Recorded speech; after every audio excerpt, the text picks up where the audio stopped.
ओम नमः शिवाय गुरवे सच्चिदानंदमूर्तये निष्प्रपंचाय शांताय निरालंबाय तेजसे। हरिओम प्रभु जी। आज के इस अध्यात्म परिषद में आप सबका स्वागत है।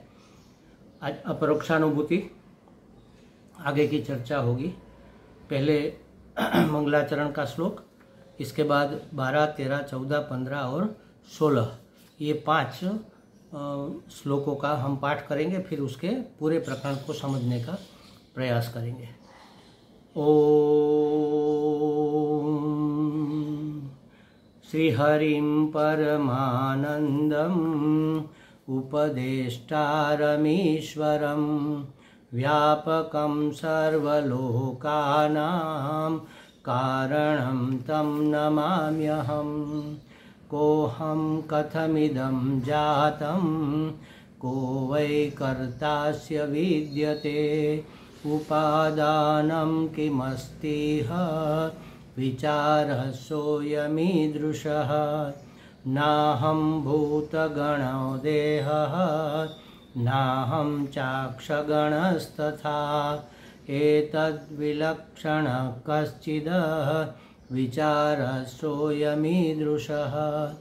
अज्ञानप्रभवं सर्वं ज्ञानेन प्रविलीयते संकल्पो विविधः कर्ता विचारः सोऽयमीदृशः। एतद्योर्यदुपादानम् एकं सूक्ष्मं सदव्ययं यथैव मृद्घटादीनां विचारः सोऽयमीदृशः। अहमेकोऽपि सूक्ष्मश्च ज्ञाता साक्षी सदव्ययः तदहं नात्र संदेहः विचारः सोऽयमीदृशः। देखो कैसे विचार हमें करना चाहिए। पहले तो वेदांत में कहा गया है कि ज्ञान प्राप्ति के लिए विचारः कर्तव्य, विचार करना चाहिए। कैसे विचार करना चाहिए, किस वस्तु का विचार करना चाहिए जिससे कि हमें अज्ञान से मुक्ति और ज्ञान की प्राप्ति हो जाए। क्योंकि अज्ञान से ही सभी समस्याएं, अज्ञान से ही जीवत्व, अज्ञान से ही पराधीनता, परिच्छिन्नता, भय, दुख इत्यादि अज्ञान के कारण हमें अनुभूत हो रहे हैं। हम दुखी हैं, हम मरने वाले हैं, हम बेवकूफ़ कहीं बन न जाए, हम कहीं असलामत न हो जाए, हम कहीं मर न जाए। तो ये सब जो भय, ये सब जो समस्याएं हमारे जीवन में है, उसका कारण भ्रम है, भ्रमात्मक अज्ञान है। और अज्ञान का निवारण ज्ञान से होता है। और ज्ञान की प्राप्ति साधन चतुष्टय संपन्नांतरम, साधन चतुष्टय संपत्ति प्राप्त करने के बाद विचारः कर्तव्य, विचार करना चाहिए। और विचार करने से ज्ञान होता है। तो कैसे विचार करें, इसका यहाँ पर विवरण दिया गया है कि इस प्रकार से और इस विषय का विचार करना चाहिए। विचार का स्वरूप दर्शाया गया है।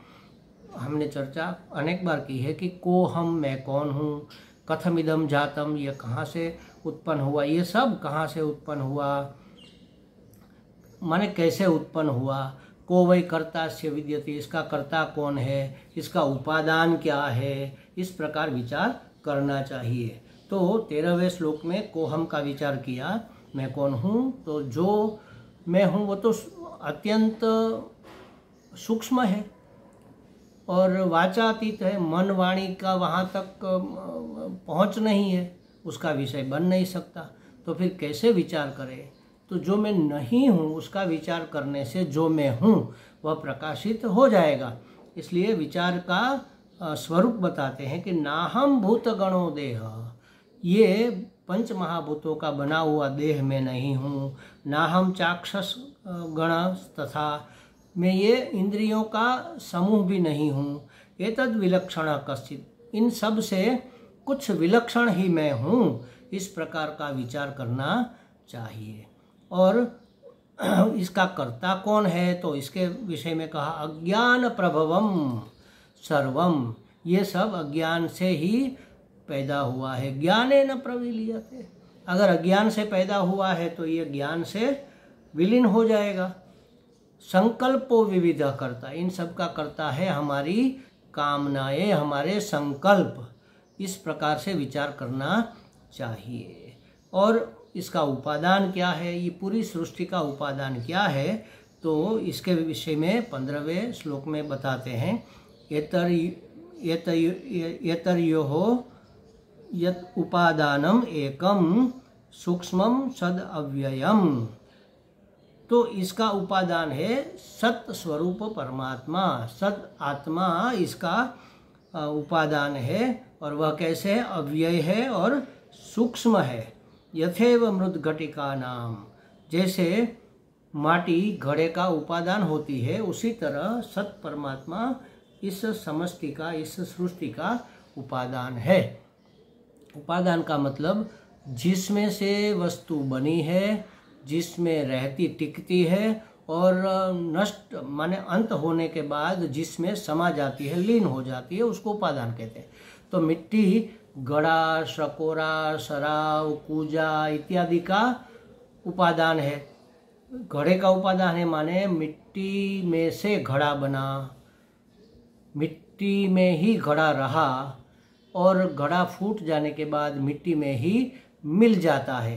तो इस प्रकार मिट्टी, घड़ा इत्यादि का उपादान, मृत्तिका के बने हुए सभी बर्तनों का उपादान मिट्टी है। उसी प्रकार पूरी समष्टि, पूरी सृष्टि सत परमात्मा से अभिव्यक्त हुई है। वह सत परमात्मा कैसे है, अव्ययः, उसका व्यय नहीं होता। इसका अर्थ क्या है, ये भी जरा समझ ले, फिर आगे चलेंगे। सद्व्ययम का मतलब है, जैसे समझो हमने एक बार एक महात्मा से ये प्रश्न पूछा था, जब मैं शुरू में, बिल्कुल शुरू में वेदांत में आया। अभी समझो कि वेदांत में आने में 5-6 महीने भी शायद नहीं हुए होंगे, बस इतना सा। और मैंने सुना कि परमात्मा ने ही सब, ये सब परमात्मा ही बना है। तो मैंने पूछा कि महाराज जी, जैसे वो सन्यासिनी माता जी थी, मैंने पूछा कि माता जी, जैसे ये रुई का ढेर पड़ा हुआ है, तो रुई में से तार बनाकर हमने वस्त्र बना दिया। अब वस्त्र बन गया तो रुई तो खत्म हो गई ना, ये तो व्यय हो गई, इस्तेमाल हो गई, यूज हो गई। उसका तार बन गया, तार का हमने उपयोग कर लिया वस्त्र बनाने में, अब न तो रुई रही न तार रहा, वस्त्र है। तो उस तरह क्या परमात्मा यह जगत बना तो परमात्मा मिट गया? तो इस शंका का समाधान करने के लिए यहाँ पर अव्यय शब्द दिया गया है कि नहीं, परमात्मा का व्यय नहीं होता। परमात्मा देखो, कोई भी प्रोडक्शन, कोई भी उत्पादन दो प्रकार से होता है। एक तो परिणामी उत्पत्ति होती है और दूसरी विवर्ती उत्पत्ति होती है। परिणाम माने क्या, एक वस्तु मिटकर दूसरी बन जाए। जैसे रुई में से वस्त्र बन गया तो वस्त्र परिणाम को प्राप्त हुआ, विकार को प्राप्त हुआ। रुई तो बनी धागे, धागे का विकार हुआ तो बन गए ये वस्त्र। दूध का विकार हुआ तो बन गया दही, दही को मथा तो मिल गया माखन, माखन का हमने विकार किया, उसको गर्म किया तो हो गया घी। तो जब घी बनता है तो मक्खन नहीं रहता, जब मक्खन बनता है तो दही नहीं रहता, जब दही बनता है तो दूध नहीं रहता। ये है परिणामी उपादान। परमात्मा ऐसा परिणामी उपादान नहीं है। परमात्मा कैसा है, विवर्ती उपादान है। विवर्ती उपादान माने बिन हुए ही होते हुए भासमान होना। जैसे कम उजाले में थोड़ा थोड़ा अंधेरा, थोड़ा थोड़ा उजाला है, ऐसे में कहीं रस्सी का टुकड़ा पड़ा है टेढ़ा मेढ़ा, तो हमें उसमें सर्प दिखेगा। तो सर्प का उपादान रज्जु है, लेकिन रज्जु मिटे बिना, रज्जु का व्यय हुए बिना, रज्जु में कोई विकार हुए बिना ही भ्रमवश, अज्ञानवश, अंधकारवश, तमसवश हमें ये रस्सी सांप दिख रही है। तो इस तरह से परमात्मा ने ये समग्र सृष्टि का वेश लिया हुआ है। अब देखो, रस्सी का टुकड़ा हमें सांप लगता है, किसी बुजुर्ग आदमी को लगता है टेढ़ी मेढ़ी लाठी पड़ी है, किसी अम्मा को लगता है यहाँ जलधारा बही हुई है, किसी संकटग्रस्त को लगता है कि ये तो भू छिद्र है, धरतीकंप आया था तो ये भू छिद्र हो गया है, किसी पुजारी को लगता है कि ये फूलों की टूटी हुई माला पड़ी हुई है। भिन्न भिन्न प्रकार का उसमें आभास हो सकता है।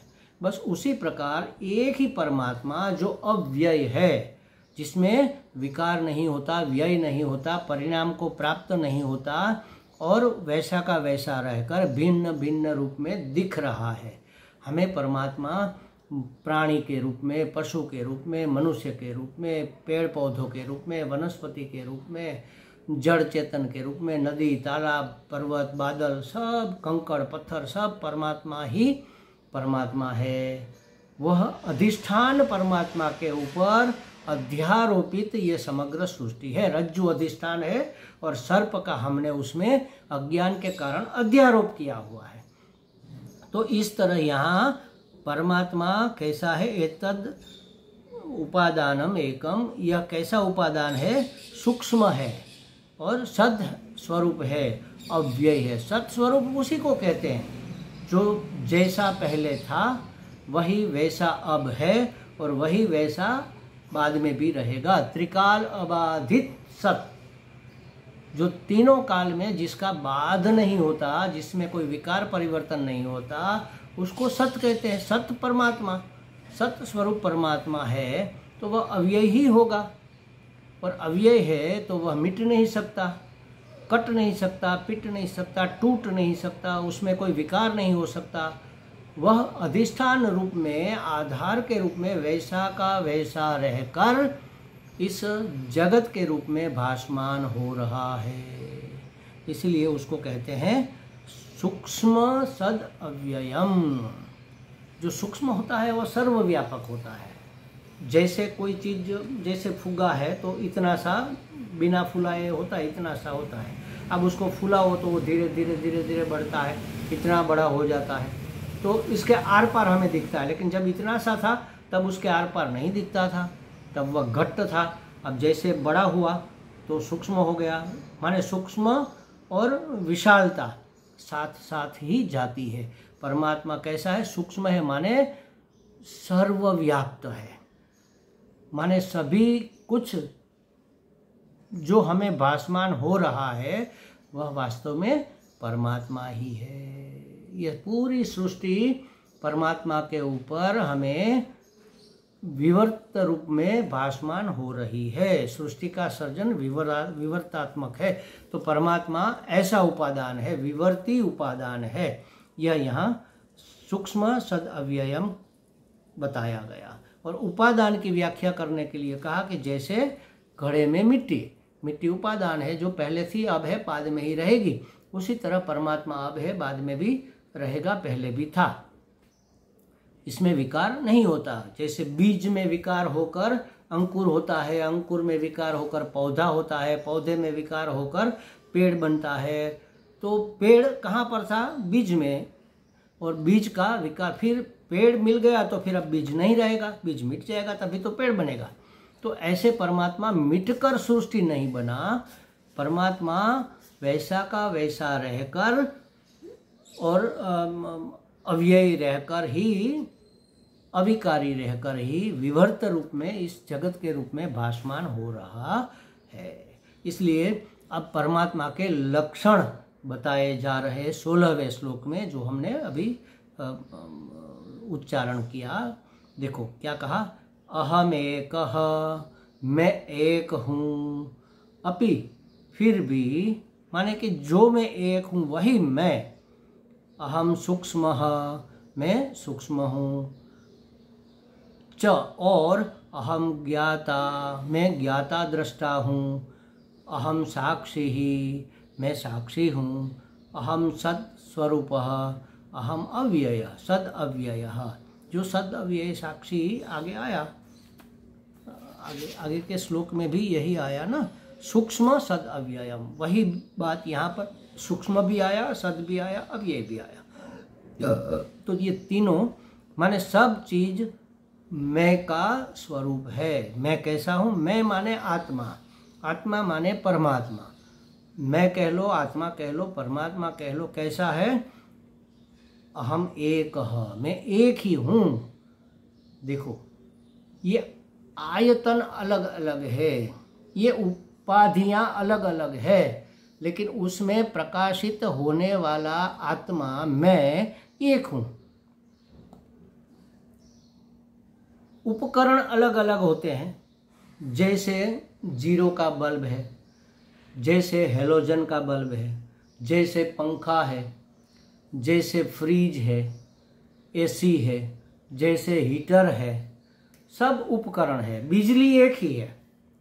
बिजली न तो फ्रिज में रही हुई ठंडक के समान बिजली ठंडी नहीं है, हीटर में रहे हुए गर्मी के समान बिजली गर्म नहीं है, जीरो के बल्ब में रहे प्रकाशित होने वाली प्रकाश, जीरो के बल्ब में रहे हुए प्रकाश की तरह कमजोर बिजली, कमजोर प्रकाशित नहीं है।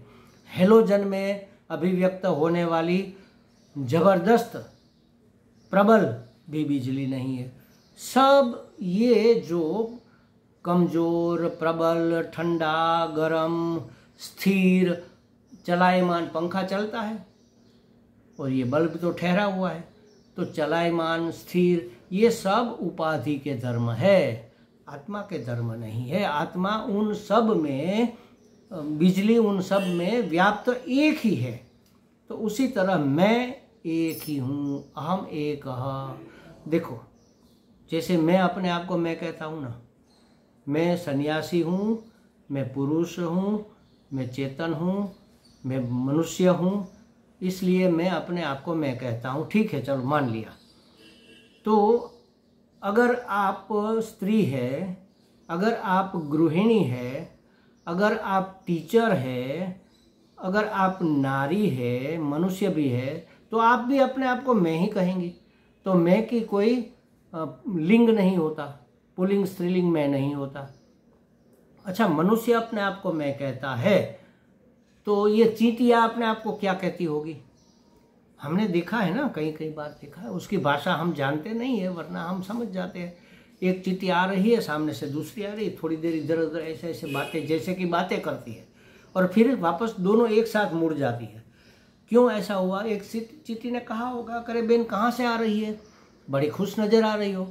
तो वो कहेगी कि मैं स्वामी जी के कमरे में गई थी और वहाँ पर मुझे बड़ा आनंद आया। क्यों? क्योंकि वहाँ चीनी बिखरी पड़ी है, मैंने बहुत सारी मीठी मीठी चीनी खाई, तो मैं प्रसन्न हूँ। अच्छा, किसने बताया? अरे मैंने अनुभव किया ना, मैंने खाई। तो अपने आप को वो क्या कहेगी? मैं। दूसरी चींटी कहेगी बहन मुझे भी खाना है, मैं भी खाऊंगी। तो वह भी अपने आप को क्या कहेगी? मैं। तो उसकी भाषा अगर हम जानते हैं, तो एक पौधा दूसरे पेड़ से क्या कहेगा कि मैं छोटा हूँ, आप बड़े हैं। हर एक व्यक्ति, वस्तु, प्राणी, पदार्थ अपनी अपनी भाषा में अपने आप को मैं कहता है। तो मैं कितना बड़ा? मैं इतना ही नहीं हूँ, मैं अनंत हूँ, जिसका कोई अंत ही नहीं। सब मैं ही मैं है। मैं माने आत्मा। तो एको हम, मैं एक ही हूँ। जहाँ से जैसे अभिव्यक्ति होती है वैसा मैं लगता हूँ। जैसे एक ही बिजली बल्ब में प्रकाशित लगती है, पंखे में चलायमान लगती है, कूलर या तो एसी में ठंडी लगती है, हीटर में गर्म लगती है, एक ही बिजली उपाधि के धर्म के कारण हमें ऐसी लगती है। उसी तरह मैं एक ही हूँ।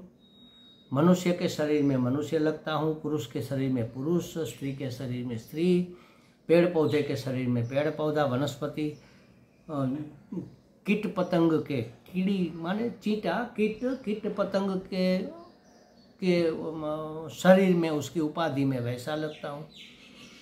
तो जैसी उपाधि वैसा मैं लगता हूँ, लेकिन वास्तव में मैं कैसा हूँ? एक ही हूँ। ये उपाधियाँ हैं ना, उसको गीता जी में क्षेत्र कहा। भगवान ने बताया अर्जुन को, विविध प्रकार के सभी क्षेत्रों में क्षेत्रज्ञ मैं एक हूँ। एक मैं ही सब में रहा हुआ, क्षेत्र को जानने वाला, क्षेत्र के माने क्षेत्र को जानने वाला चेतन। क्षेत्र अनेक है, उपाधियां अनेक है, उसमें अभिव्यक्त होने वाला, उसको प्रकाशित करने वाला क्षेत्रज्ञ वह मैं एक हूँ। एको हम, मैं एक ही हूँ। इसमें कोई, पहले कह दिया, नात्र संशय तदहम नात्र संदेह, इसका मुझे कोई संशय नहीं है, पक्की बात है ये। नात्र संशय को हमने कल देख लिया कि ये जो हम विचार कर रहे हैं उसमें अब हमें कोई संशय नहीं है, क्योंकि यह बातें श्रुति ने सिद्ध की है, स्मृति ने भी इसको प्रमाण दिया है, महात्माओं की अनुभूति भी है, और तर्क से भी यह सिद्ध होता है। श्रुति, स्मृति, अनुभूति और युक्ति, चारों चीजें लगाकर हमने देख लिया ये बातें सत्य है। ना हम अत्र न संदेह, इसमें संदेह नहीं है। किस में संदेह नहीं है? अहम एक, मैं एक ही हूँ, इस बात में संदेह नहीं है। अहम सूक्ष्म, इसमें भी संदेह नहीं है। अहम ज्ञाता, इसमें भी संदेह नहीं है। अहम साक्षी, इसमें भी संदेह नहीं है। अहम सत स्वरूप, इसमें भी संदेह नहीं है। अहम अव्यय, इसमें भी संदेह नहीं है। एक एक चीज को हम समझेंगे कि इसमें कैसे संदेह नहीं है।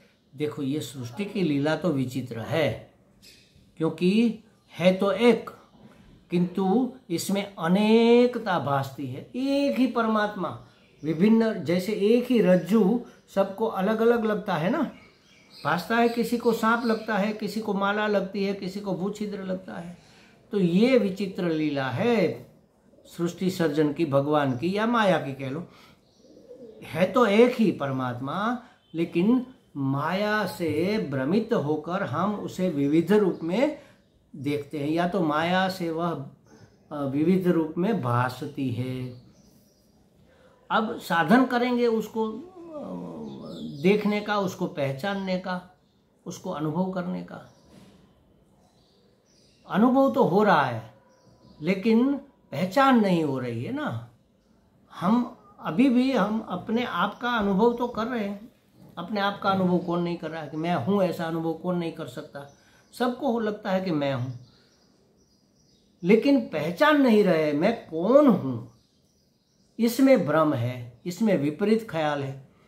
किसी को लगता है कि मैं पुरुष हूं, किसी को लगता है कि मैं सन्यासी हूं, किसी को लगता है कि मैं मनुष्य हूं, किसी को लगता है कि मैं ब्राह्मण हूँ, क्षत्रिय, वैश्य, शूद्र जो भी हूँ। किसी को लगता है कि मैं विद्वान हूँ, किसी को लगता है कि मैं मूर्ख हूँ, किसी को लगता है मैं सुंदर हूँ। ये सब अपने मैं के ऊपर उपाधि के कारण किया गया अध्यारोप है। तो मैं का अनुभव तो सबको होता है, अनुभूति तो होती है, लेकिन मैं कैसा है इसकी पहचान नहीं हो रही है। तो हमें क्या करना चाहिए? उसके लिए साधन करना पड़ेगा। और साधन की विशेषता यही है कि जो दिखाई देती अनेकता में एकता की खोज में हमें लगा दे। अनेक दिखने वाला मैं, पुरुष, सन्यासी, विद्वान, मनुष्य, वक्ता, श्रोता, गंता, जो भी मैं अपने आप को मानता हूँ, उस अनेक रूप में रहा हुआ मैं एक ही हूँ, यह पहचान करा दे। ये पशु है, ये पक्षी है, ये कीट पतंग है, ये मनुष्य है, ये अनेक उपाधियों में व्याप्त अंतरात्मा परमात्मा एक ही है, इसकी पहचान करा दे। उसी का नाम तो साधन है ना। साधन की एक यही विशेषता कम से कम होनी चाहिए कि वह अनेक में एक की पहचान करा दे, या तो उसकी खोज में हमें लगा दे।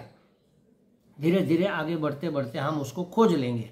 माने हमें बोध हो जाएगा, एको हम द्वितीयो नास्ति, एक में ही हूँ, दूसरा तो कुछ है ही नहीं।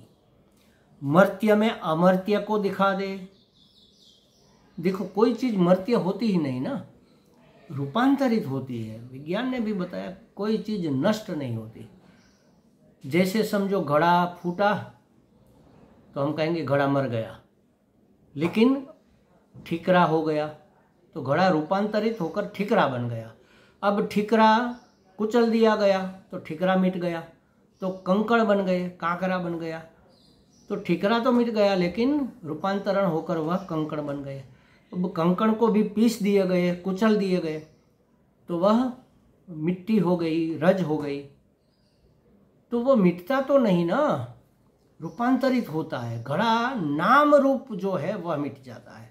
अब वो तो था ही नहीं, कहाँ पर घड़ा था? जो था मिट्टी ही थी, मिट्टी ने लिया हुआ आकार था, घड़ा तो था ही नहीं।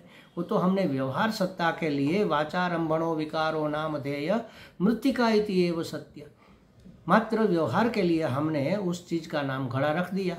अब ये चीज बदल गई, रूपांतरित हो गई, विकृत हो गई, तो उस चीज का नाम बदल गया, रूप बदल गया, रूप बदला तो नाम भी बदल गया।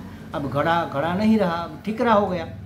लेकिन मिट्टी कभी बदलती नहीं, वो तो रूपांतरित होती रहती है, लेकिन उस समय भी वह मिट्टी ही रहती है। तो जो मर्त्य हमें दिख रहा है उसमें अमर्त्य क्या है? घड़ा मर्त्य है, मिट गया, मर गया, तो अब ठिकरा हो गया, ठिकरा मर गया, कंकड़ हो गया, कंकड़ मर गया, मिट्टी हो गई। तो सत्य क्या है? अमर्त्य जो नहीं मरा वह क्या है? जब घड़ा था तब भी मिट्टी थी, ठिकरा हुआ तब भी मिट्टी थी, कंकड़ हुआ तब भी मिट्टी थी, और मिट्टी हो गई तब तो मिट्टी है ही। तो मिट्टी अमर्त्य है। उसी तरह इस पूरी सृष्टि में, पूरी समष्टि में, पूरे संसार में, जगत में अमर्त्य को जो बता दे वह साधन है। मर्त्य में अमर्त्य को, छोटे में महान को, छोटा दिख रहा है लेकिन आत्मा अंदर है, वो कितना है? महान। सब जगह मैंने कहा ना, मैं कितना बड़ा, समग्र व्याप्त में है। तो छोटे में माने क्षुद्र में महान को बता दे, स्थूल में सूक्ष्म को बता दे। स्थूल तो परिवर्तन होता रहता है, उसमें जो सूक्ष्म मिट्टी है वह परिवर्तनशील नहीं है। स्थूल में सूक्ष्म को बता दे, विनाशी में अविनाशी को बना दे। माने मर्त्य को अमर्त्य, मर्त्य को अमर्त्य में, मर्त्य में अमर्त्य को बता दे, उसी तरह विनाशी में अविनाशी को बता दे। जड़ में चेतन को बता दे। जड़ का अस्तित्व ही चेतन के कारण है, वरना वह होता ही नहीं। तो उसको, एवं दुख में सुख को, माने प्रसन्नता को। दुख भी हमारी प्रसन्नता का कारण हो सकता है अगर हम समझे कि ये दुख हमारे कर्मों का फल आया है, ये हमें साफ करके, हमें धो के स्वच्छ करने के, जो हमारे ऊपर दाग लगा है उसको मिटाने आया है, तो वो हमें दुखद नहीं लगेगा। तो दुख में सुख को पहचान करा दे, सुख की पहचान करा दे, उसी का नाम तो साधन होता है। और ऐसा श्रेष्ठ साधन वेदांत में माना गया है विचार। इसलिए कहा विचार कर्तव्य। कैसे विचार करना है वह बताया गया।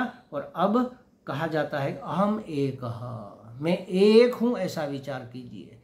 जो आगे जो लक्षण बताए गए उसकी चर्चा हम एक के बाद एक करेंगे। ओम ओम पूर्णमदः पूर्णमिदं पूर्णात् पूर्णमुदच्यते पूर्णस्य पूर्णमादाय पूर्णमेवावशिष्यते।